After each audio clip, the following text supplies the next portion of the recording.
Welcome back to Make Me a Fan. I'm the Jag. I'm Pete. And today we're bringing you something that the Encyclopedia talked about a couple of weeks ago. And it is, well, at least I imagine it's going to be freaking amazing. Encyclopedia. Oh, yes. Yes, sir. Will you please tell the people what we're about to watch?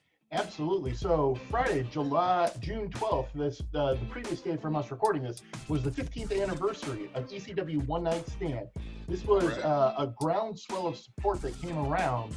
The ECW had been kind of defunct for about 4 years now, and a bunch of these guys were working in WWE, and there was some groundswell that, like, let's do one show. Let's just, Paul Heyman worked this so well, and like, one more show in the Hammerstein Ballroom. Let's just go out the way we were going, guns blazing. So this is this show, and they tried to get as many of the ECW originals as they could. All right. Spoiler alert: it's all of them. Or all ECW legends on this show, and so we've got 7 matches to watch, and I'm going to tell you, these are awesome. Now, when you say all of them, does that include New Jack? New Jack is not on the show, unfortunately. Okay. I was going to say, I don't know if the WWE would have allowed New Jack to show up and do New Jack things, but yeah. All right, so match number 1. I think you said yesterday it was Chris Jericho, right? Mm-hmm. Or wait, who is it again? Yeah, Chris Jericho versus Lance Storm with Dawn Marie. Nice. All right, so we're going to watch it. It's on the WWE Network. We're going to put a link in the description and in the first comment. You need to watch this match. You said it's how many years anniversary? 15 years yesterday, so on June 12th.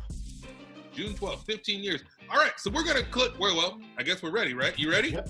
All right, we're going to press the play button right about now. This was a hell of a match.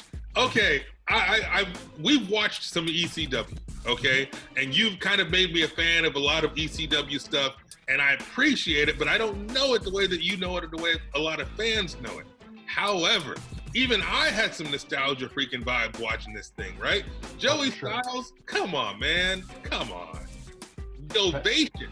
The fans. What did you think of the fans? The Hammerstein Ballroom came unglued. Completely unglued for this show. The 2,500 people in this building were hanging from the rafters, and every other line we could come up with the fans being rabid and crazy. But this is real. This is what ECW fans have been waiting for. They've been waiting almost 5 years for another show, and they got. And then of course Cactus comes out. Repping, because got a rep for Mick Foley. Super awesome dude, great guy on commentary, especially that he knows just as much of the stories of ECW as Joey does. So I think you're in for a treat. You're going to be hearing a lot of gems, if we will, from Mick Foley. Well, they dropped some gems in this one, talking about how they trained together in Canada, and then of course the Thrill Seekers down in Smoky Mountain. Like, honestly, I imagine, and I think he even said this, Chris Jericho said when he retires he'd want to wrestle, or Lance Storm said when he retires he wants to wrestle Chris Jericho, because they're like best friends. They have all this history, all these connections, and they put on great freaking matches. This was one of those great matches where you can tell how much they know each other, some good reversals and stuff. I mentioned to you when we were watching it that athleticism of Lance Storm is so painfully underrated. That guy can do everything in there, man. Fantastic. Of course. Like, there are so many people that went to Lance Storm's Wrestling Academy. We see like people like Chelsea Green that are on TV on a daily basis now because of the stuff that they learned from Lance. So as soon as he wrapped up his career here, this is when he started the Storm Wrestling Academy and started churning out the current generation and the next generation of wrestlers. When was his last match? Was it not this? It wasn't this match, was it? I'll double check right now. I don't think it was. I think he's had a couple since then, but it's been very slim. I mean, he's actually stuck to a very close retirement. He's wrestled some stuff. So like you see, 2005, he's wrestled about 32 matches since then.